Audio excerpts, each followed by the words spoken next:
2 centuries after the death of Alexander the Great, Greek presence in the most remote part of his empire continues to exist. In Bactria, a kingdom known as the Greco-Bactrian Kingdom keeps Greek culture alive in those distant lands. Its capital is Alexandria Escate, or in other words, Alexandria the Farthest, as it was the most remote city of the ancient Alexandrian Empire, founded by Alexander the Great himself. Further to the east, another great empire exists, the vast Chinese Empire ruled by the Han Dynasty. This was one of the wealthiest and most powerful empires in the world at that time. However, they had serious issues to deal with. As to their north, there resided the Xiongnu, a fierce confederation of nomadic warrior peoples believed to be the ancestors of the Huns. These warriors had been a constant thorn in China's side for decades, raiding and plundering their northern territories and demanding large amounts of gold as tribute. As the imperial court leaned increasingly towards total war with the Xiongnu, the emperor realized the need for allies in the upcoming conflict. Thus, he appointed a diplomat named Zhang Qian to seek allies in the west. Zhang Qian's journeys would later become legendary for the Chinese, and he would be seen as a national hero and a man who connected the east with the west.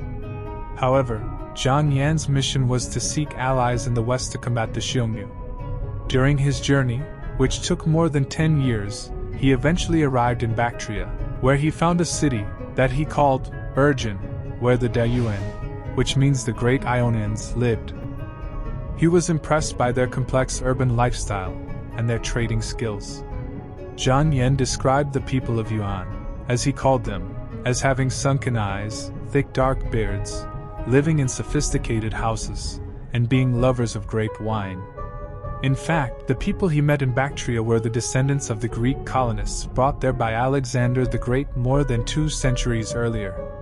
Zhang Qian also noticed that these Greeks possessed large horses, which he referred to as celestial horses. These mounts had powerful short and sturdy legs and were ideal for warfare.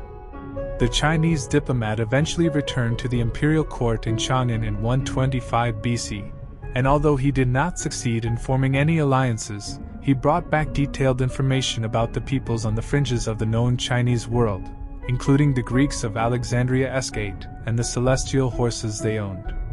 Seduced by his words, Emperor Wu decided to send envoys to Alexandria Escate in an attempt to purchase a large quantity of celestial horses. However, something unknown occurred during the negotiations, and the offended Greeks of Alexandria Escate killed the envoy and robbed him of all the gold. When the news reached the emperor, he became furious and decided to avenge that offense, so it was time to abandon trade and take up arms. Under the command of General Li Wangli, a force of 20,000 infantrymen and 6,000 cavalrymen was recruited to invade Alexandria Escate. However, on the way, Li Wangli led his forces into hostile nomadic lands, losing a significant portion of his men. When the Chinese forces finally reached Alexandria Escate, only a fraction of their original strength remained. The Greeks, of course, refused to surrender, so Li Wangli, finding himself with no means to besiege the city, was forced to return to China, making the first Han expedition a failure. When Li Guangla informed the emperor of the difficulties of the journey, Emperor Wu tripled the number of men for a second expedition. Now armed with more men and a thirst for vengeance, Li Wangli once again crossed those hostile lands with 60,000 soldiers and 100,000 oxen. This time, upon seeing the great size of the Chinese forces, the nomads cooperated with them and offered supplies. However, even so, Li Wangli lost nearly half of his forces crossing harsh deserts. But finally, with 30,000 soldiers, he reached the walls of Alexandria Escate for the second time and began to besiege it.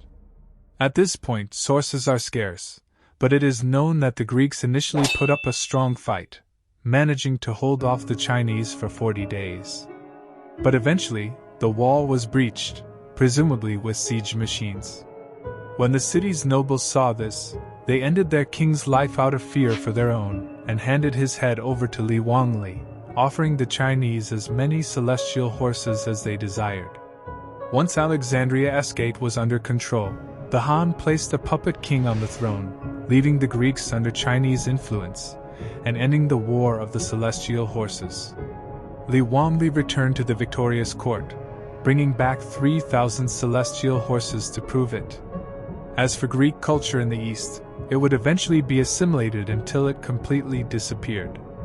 However, not before it left its mark on the cultures of the region, as many Greeks in India, Bactria, and Fergana converted to Buddhism, creating the first statues of Buddha.